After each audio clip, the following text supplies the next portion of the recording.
Armen Levack, 104.5 The Team. You're home for New York sports tonight. National championship game. Let's go to Dallas, where ESPN and Guilderland native. That's right. Mark Kestecher standing by. Kesty, how's Dallas treating you, my friend?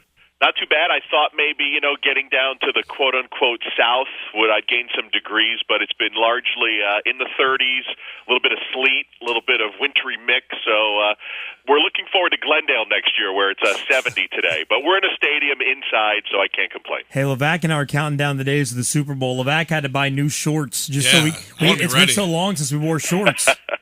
I tell you, there's nothing like an event in Arizona, and I've now been to two of the three big ones here in Dallas. We had NBA All-Star here a few years ago. They got a foot of snow. They never get a foot of snow, and it was ridiculous. And the Super Bowl, you'll recall a few years ago, it was like icy the entire week.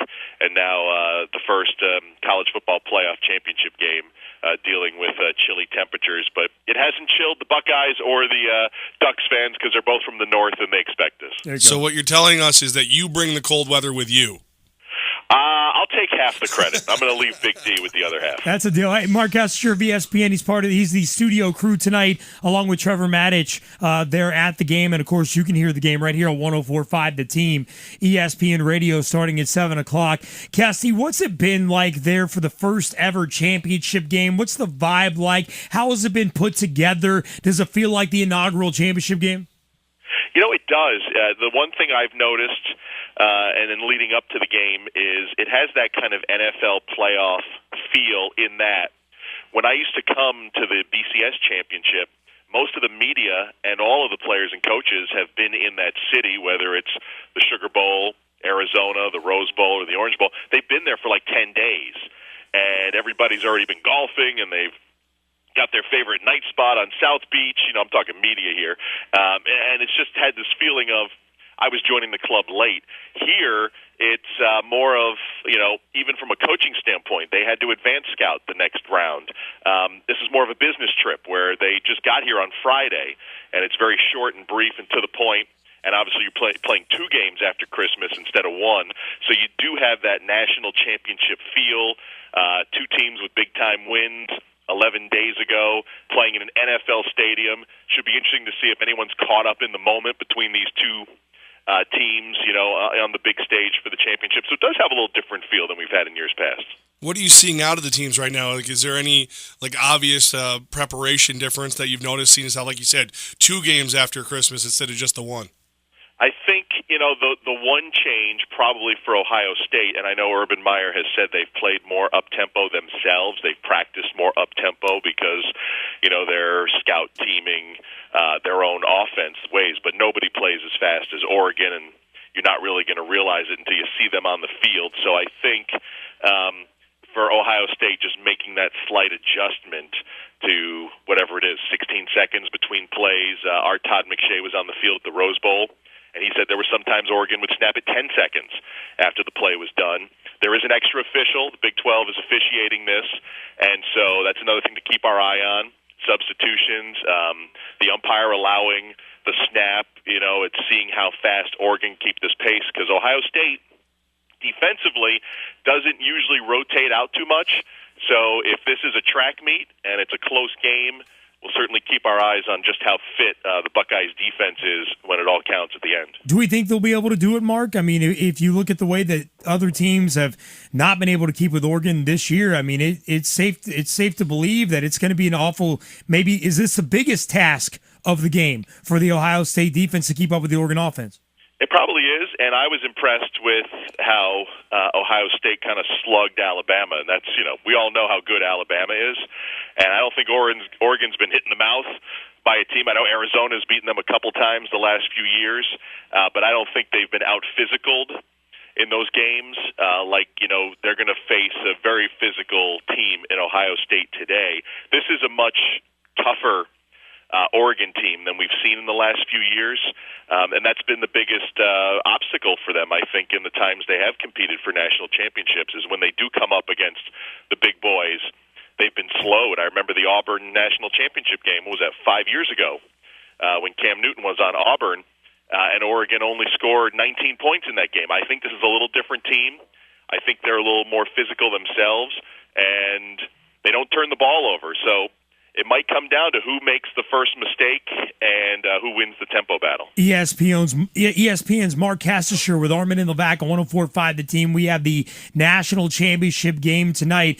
Kesty will be the in-studio host. Our coverage begins at 7 o'clock. Kesty, if you had to predict it, is Cardell Jones the GOAT or the MVP of this thing at the end?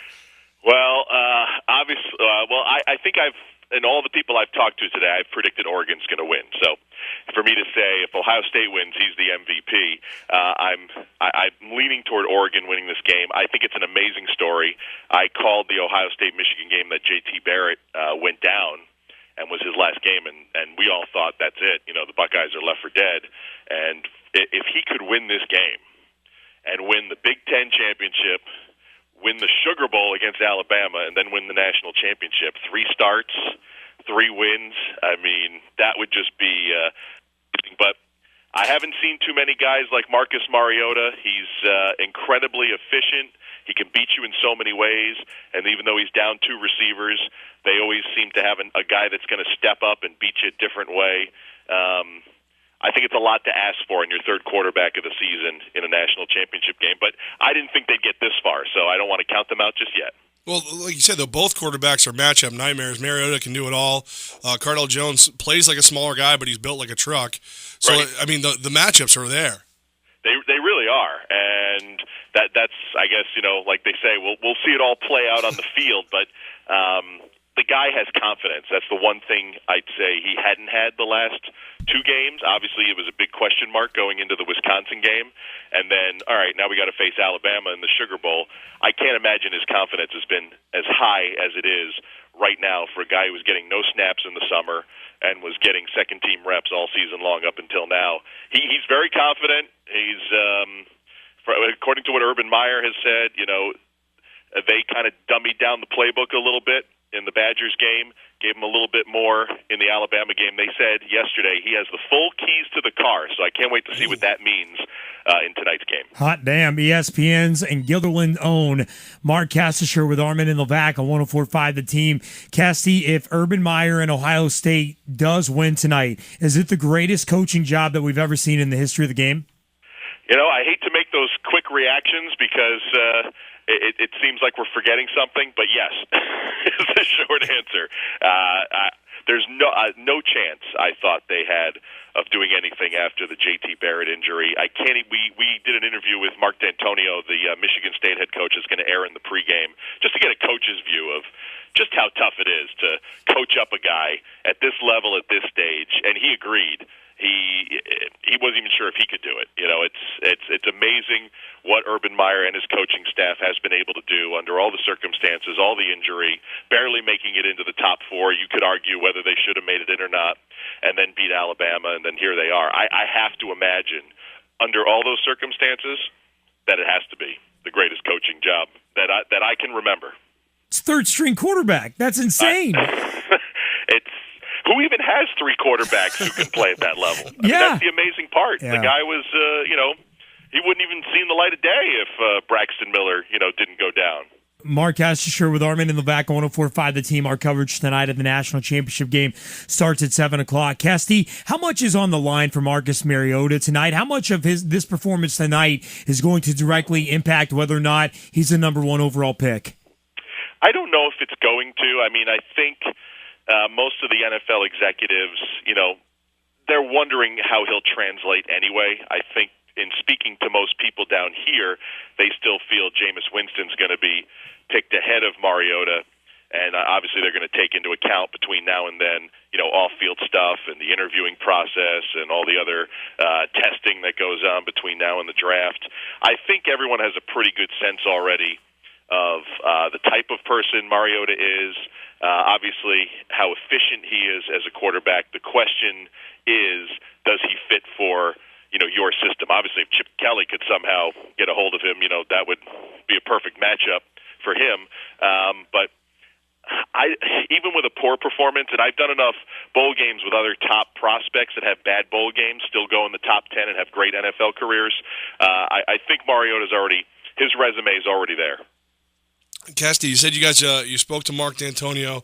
Now I'm looking at the Big Ten. Urban Meyer, he has a chance to win his first Big Ten championship, his third overall.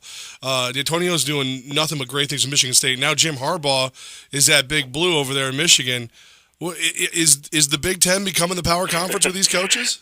It's funny because I don't even know if people have been talking about that this week. I mean, we buried the Big Ten earlier in the season, right? I mean, They were losing games that they shouldn't lose. This has been happening for years now. They had kind of fallen off the radar of big conferences, and then we see the SEC West go 0 for 5 with their ranked teams. You know, the two unranked Western Division teams actually won their bowl games. Everybody else lost. And the Big Ten had, in fact, the day that that was New Year's Day, right? You had Michigan State with the epic comeback win over Baylor. And the Big Ten all of a sudden is back in the discussion. It'll be interesting to see, you know, the Harbaugh effect in Ann Arbor. But for right now, they finally seem to be at least back on the map, a chance to call themselves national champs, and then the future looks way brighter than it has in a long time. Gilderland's own Mark Kestecher with Armen and Levack. Cassie, you're the studio host tonight for the game. Our coverage begins at 7 o'clock when you will hear your voice. Where's the studio set up for you guys at the stadium? I haven't been over there yet, but from what I'm told, we're going to be on one of the 30-yard lines. Cool. Usually we're all the way back to where the stands begin. I'm told we're actually almost in a dugout.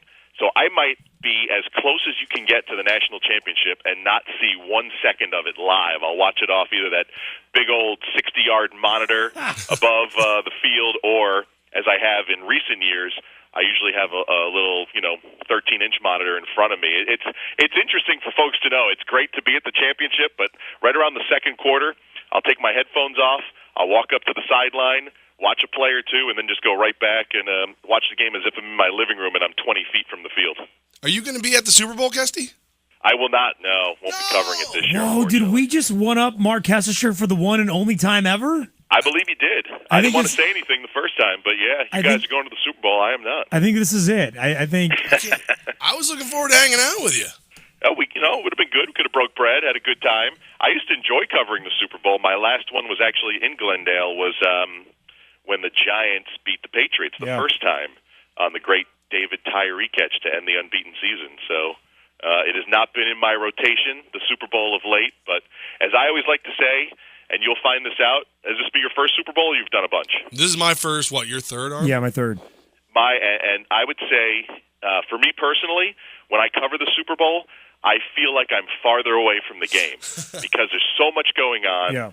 It's so much easier to sit in your living room or in your sports newsroom at the radio station and watch every feed from NFL Network, ESPN, Fox, whatever. But when you're there, it's so hard to keep on top of everything. It's a great experience, but a lot of folks, a little inside radio, don't know. Sometimes you miss stuff because you're driving from Scottsdale to downtown Phoenix to cover 5 different events. Only Kesty can win while losing. Look at you. Well, and Kesty, hey, I don't like to lose too often. So. Hey, I'm glad you said that because I keep telling Levack that, he keeps talking about parties and what bars we're going to go to. I keep trying to tell him this will probably be the hardest working week you've ever had. I mean, I am so exhausted when I get back from the Super Bowl that I need a vacation. I mean, it's exhausting. Well, the thing that I recall from Arizona was the Patriots stayed in Scottsdale. The Giants stayed, I can't remember the name of a town. It was far away. It was a triangle between Scottsdale, Phoenix, and where the Giants stayed. Each location was about 25 miles apart, and the first press conference is at 8 in the morning. So you're leaving the hotel, let's say it's 6, and you're in Arizona, so you figure that it's going to be warm out. Well, it was like 35 degrees before the sun got up. You do your 2 press conferences, you do all your work, and if you want to go out and party after that and do it again the next day, good luck to you. So, but you guys are younger than me, so I'd be passed out at 10:30. I'm Peter Pan. I'm never going to grow up, Kesty. Yeah. Well, I predict you will have a great time then. Awesome. Mark Kestecher, you're going to have a great time tonight because you were at the biggest game in the world tonight at AT&T Stadium in Dallas. Thanks so much for your time today. We'll make sure everyone here in the Capital Region make sure that you say hello and enjoy it, man. We'll be listening to you right here on the team. I appreciate it, guys, as always.